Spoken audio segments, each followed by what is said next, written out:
সালাম আলাইকুম। মেবি গত 1.5 থেকে 2 মাস আগের ঘটনা। ঢাকার বনশ্রীর একটি মাদ্রাসা থেকে পুলিশ 10 বছর বয়সী একটি বাচ্চার লাশ উদ্ধার করে। অভিযুক্ত একজনকে পুলিশ গ্রেপ্তার করে।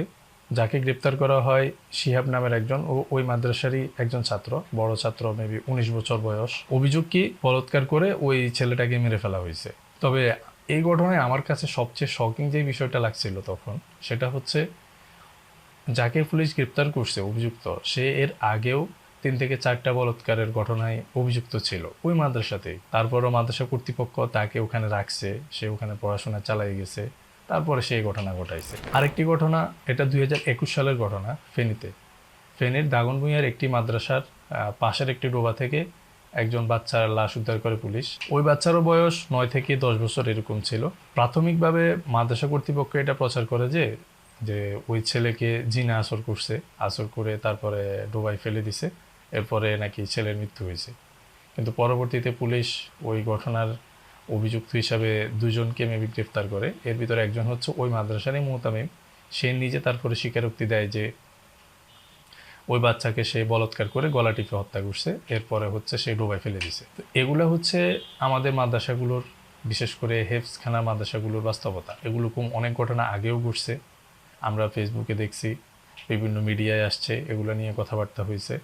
তার পরবর্তীতে দেখা গেছে কয়েকদিন পরে এগুলো আবার হারাই গেছে, জাস্ট একটা ইস্যু হিসাবে রয়ে গেছে। এগুলোর কোনো প্রতিকার হয়নি, এগুলোর কোনো হচ্ছে সমাধান হয় নাই, ওটা ওভাবেই আছে। এখন আসি কারেন্ট সিচুয়েশন, বর্তমান যেই, বিশেষ করে দ্য ডিসেন্টের যে প্রতিবেদনটা হয়েছে, ওখানে টিকটকার যে হুজুরদের কর্মকাণ্ড আমরা দেখতে পাইছি, বিভিন্ন ফুটেজ আসছে, বিভিন্ন স্ক্রিনশট আসছে, ওগুলোর মাধ্যমে আমরা যেগুলো দেখতে পাইছিলাম, তো ওগুলো নিয়ে এখন অনেক মাতামাতি হচ্ছে, মানুষ অনেক লেখালেখি করতেছে।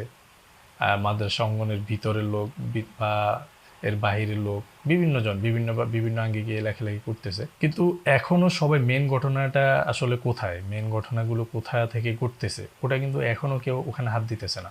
সবাই এই যে এখন এই মুহূর্তে সবাই বলতেছে কি টিকটকের জন্য মেবি এগুলা হচ্ছে, কিন্তু টিকটক একমাত্র কারণ না, এগুলা কিন্তু আগেও ছিল, এগুলো আগেও ঘটছে।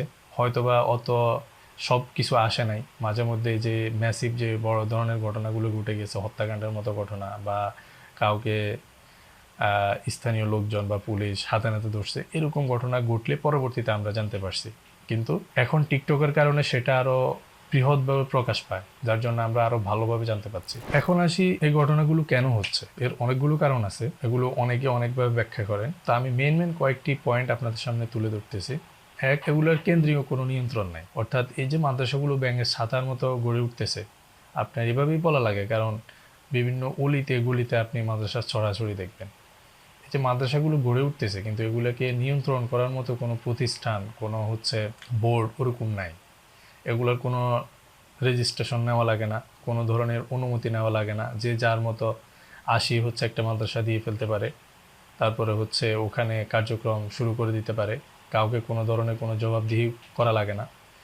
এই যে এরকম সিচুয়েশনের কারণে হয় কি, মাদ্রাসাগুলোর কোনো মান থাকে না। অর্থাৎ এই মাদ্রাসাগুলো কোনো ধরনের কোনো স্ট্যান্ডার্ড ফলো করে না, যার ফলে এখানে কোনো ধরনের জবাবদিহি করা লাগে না, যা ইচ্ছা তা করা যায়। এর ফলশ্রুতিতে পরবর্তীতে এই ঘটনাগুলো এখানে ঘটে। 2 নম্বর কারণ, এই মাদ্রাসাগুলো মূলত গড়ে উঠে হচ্ছে ব্যবসা প্রতিষ্ঠান হিসাবে। কেউ একজন মাদ্রাসা প্রতিষ্ঠা করে, তার মূল চিন্তাধারা থাকেই হচ্ছে এখান থেকে তার টাকা ইনকাম করতে হবে। অতীত থেকে মাদ্রাসাগুলো প্রতিষ্ঠা হয় মানুষকে কিছু শেখানোর জন্য, ধর্মীয় জ্ঞান, ইসলামিক রীতিনীতি, আমল, দিন, আখলাক, চাইলেম, এগুলো শেখানোর জন্য। কিন্তু বর্তমানে মাদ্রাসাগুলো ওগুলার চাইতে এইসব ধরনের ছোটোখাটো যে মাদ্রাসাগুলো গড়ে উঠতেছে কোনো ধরনের নিবন্ধন ছাড়াই, এগুলাতে হচ্ছে মেইনলি ফোকাস থাকে হচ্ছে কিভাবে হচ্ছে যত বেশি ব্যবসা করা যায়। 3 নম্বর কারণ হচ্ছে, এই মাদ্রাসায় শিক্ষক হিসাবে যারা নিয়োগ পায় তাদের কোনো ট্রেনিংয়ে দেওয়া হয় না। ওদের বেশিরভাগ অংশই হচ্ছে অন্য কোনো মাদ্রাসা থেকে জাস্ট হিফজ কমপ্লিট করছে, অর্থাৎ কোরআন মুখস্থ করছে, কোরআন মাজিদ মুখস্থ করছে। কিন্তু এরপরে কোনো ধরনের অন্য আলিম মাদ্রাসায় বা হচ্ছে কমের যে ইলম শিক্ষা করবে, কোরআনটা বুঝবে, হাদিস বুঝবে, ওখানে কিন্তু কেউ কোনো ধরনের পড়াশোনা তেমন একটা করে না। জাস্ট হিফজ শেষ, অন্য একটা হিফজ মাদ্রাসায় এসে ঢুকে যায়। তো ওদের আসলে ওই ধরনের কোনো হচ্ছে এলেম নাই, ওই ধরনের কোনো জ্ঞান নাই। তারা যে নিজ থেকে নিজেকে নিয়ন্ত্রণ করবে, ইসলামিক রীতিনীতি মেনটেন করবে, বাচ্চাদেরকে শিখাবে, ওই ধরনের কিছু তাদের নিজেদের কাছেই নেই। আর যেহেতু এগুলো কোনো, আমি আগেই বলছি, কোনো কেন্দ্রীয় নিয়ন্ত্রণের আন্ডারে এরা নাই, এরা ফলো করো না, যার জন্য এদের কোনো প্রপার ট্রেনিংও হয় না।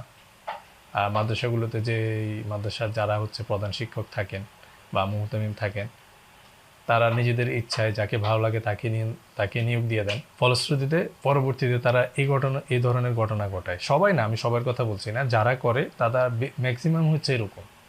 কোনো ধরনের ট্রেনিং নাই, কিছু নাই, জাস্ট আসে, বসে যায়, তারপরে এই ধরনের ঘটনা ঘটায়। এখন আসি আমাদের হানাফি মাযহাব এই ব্যাপারে কি বলে। হানাফি ফিকের সবচেয়ে নির্ভরযোগ্য একটি গ্রন্থ হলো রুহুল মুয়াদ্দার। এই গ্রন্থে আল্লামা ইবনে আবেদিন শামীর রহমতুল্লাহ আনহু বলেন, যদি দাড়িবিহীন বালকের চেহারার দিকে তাকালে কুপ্রবৃত্তি জাগ্রত হওয়ার সামান্যতম আশঙ্কাও থাকে, তবে তার দিকে তাকানো হারাম। আর যদি কুপ্রবৃত্তির আশঙ্কা না থাকে কিন্তু বালকটি অত্যন্ত সুন্দর ও আকর্ষণীয় হয়, তবে ফিতনার পথ বন্ধ করার জন্য তার দিকে তাকানো মাকরুহে তাহরিমি।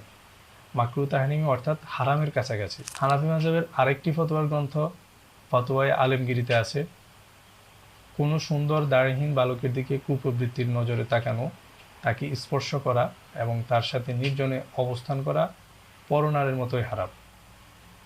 যদি কেউ দ্বীনি শিক্ষার জন্য বা অন্য কোনো প্রয়োজনেও বসে, তবে অন্তরে যেন কোনো কুমন্ত্রণা না আসে, সেই বিষয়ে সর্বোচ্চ সতর্ক থাকতে হবে। এই যে এই ধরনের ফতুয়া আছে বা আরও অন্যান্য আকাবিরদের গঠনও আছে, ভিডিও লম্বা হয়ে যাবে এই কারণে আমি সব কিছু এখানে তুলে ধরতেছি না, আপনারা একটু সার্চ করলেই পাবেন।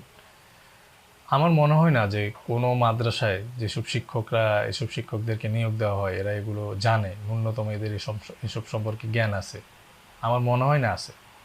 একে তো হচ্ছে এদের কোনো ট্রেনিং নাই, দ্বিতীয়ত এরা ওরকম পড়াশোনাও করে নাই, তৃতীয়ত এরা যখন এখানে ঢুকে তখন এরা জাস্ট হচ্ছে ভিউবাজি করার জন্য টিকটক করে, তারপরে হচ্ছে এগুলো ফেসবুকে আপলোড দেয়। মানে এদের উদ্দেশ্যে হচ্ছে যে কোনোভাবেই হোক আমাকে ভিউ নিয়ে আসতে হবে, এখান থেকে আমাকে মনিটাইজেশন আনতে হবে, ডলার কামাতে হবে, মানে এরকম।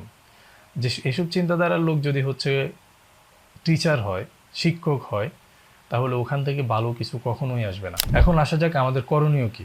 এক, কেন্দ্রীয় নিয়ন্ত্রণ প্রতিষ্ঠা করতে হবে। অর্থাৎ এই মাদ্রাসাগুলো যখন হবে অবশ্যই অনুমতি নিতে হবে, নির্দিষ্ট একটা বোর্ড থেকে অবশ্যই অনুমতি নেওয়া লাগবে, রেজিস্ট্রেশন সম্পন্ন করা লাগবে, সব কিছু প্রপার ওয়েতে আনার পরে তারপরে হচ্ছে ওদেরকে অনুমতি দিতে হবে, ওরা ওদের কার্যক্রম পরিচালনা করার জন্য অনুমতি পাবে, অন্যথায় পাবে না। এই ধরনের একটা নিয়ন্ত্রণ অবশ্যই প্রতিষ্ঠা করা লাগবে। আর এটা চাইলেও সম্ভব, এটা অসম্ভব কিছু না। আমাদের যারা মুরব্বী আছেন, যারা হচ্ছে বড় হুজুররা আছেন, কওমি মাদ্রাসা নিয়ন্ত্রণ করেন, ওনারা যদি বসে একটা ডিসিশন নেন, আমার মনে হয় এটা অসম্ভব কিছু না, এটা চাইলে ওনারা পারবেন। আর দ্বিতীয় যে করণীয়টা, এটা অভিভাবকদের। যেহেতু অভিভাবকরাই দিন শেষে মাদ্রাসাগুলোতে বাচ্চাদের পাঠান, তো অবশ্যই অভিভাবকদের এই বিষয়ে সচেতন হতে হবে। কিভাবে? আমি মনে করি কারেন্ট সিচুয়েশনে বাচ্চাদেরকে আবাসিকে না দেওয়াই বেটার। আবাসিকে দেওয়ারই দরকার নেই, ওরা জাস্ট হচ্ছে মাদ্রাসায় ক্লাস করবে, পড়াশোনা করবে, দিন শেষে রাতে ওরা বাসায় চলে আসবে, বাসায় থাকি পড়াশোনা করালেই বেটার। আর যদি একান্তই আবাসিকে দিতে হয়, তাহলে অবশ্যই আপনারা খেয়াল করবেন, আপনারা হচ্ছে ওখানে খোঁজ খবর নেবেন, যেখানে দিয়ে আসতেছেন ওখানের শিক্ষকরা কেমন, চরিত্র কেমন, টিকটক ইউজ করে কিনা, এই সমস্ত দিক যতটুকু পারেন অবশ্যই দেখে নেবেন। আর বাচ্চাকে যদি আপনি ঠিক রাখতে হয়, সেফ রাখতে হয়, আপনাকেই অবশ্যই আগে পদক্ষেপ নিতে হবে। একটা কথা আছে, আপনি যদি আপনার সমাজকে ভালো করতে চান, তাহলে অবশ্যই আপনাকে আগে আপনার ঘর ভালো করতে হবে, আপনার ঘর ঠিক করতে হবে, তাহলে হচ্ছে আপনি আপনার সমাজ ভালো করতে পারবেন।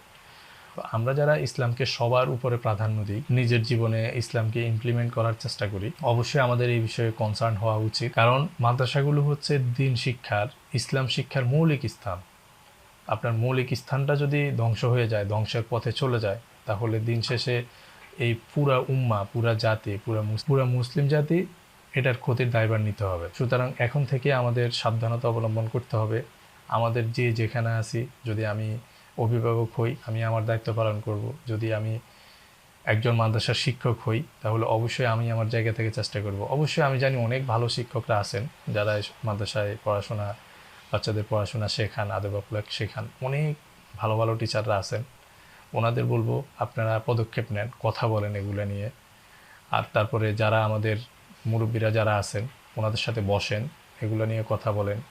এগুলা থেকে যেন হচ্ছে এই যে ধ্বংসের দিকে দিন দিন চলে যাচ্ছে, এই ধ্বংসের হাত থেকে এগুলোকে রক্ষা করেন। কারণ দিন শেষে এগুলোই আমাদের সম্পদ। এগুলোকে অবশ্যই আমাদের রক্ষা করতে হবে। তো আজ এই পর্যন্তই, অনেক কিছু বলে ফেললাম।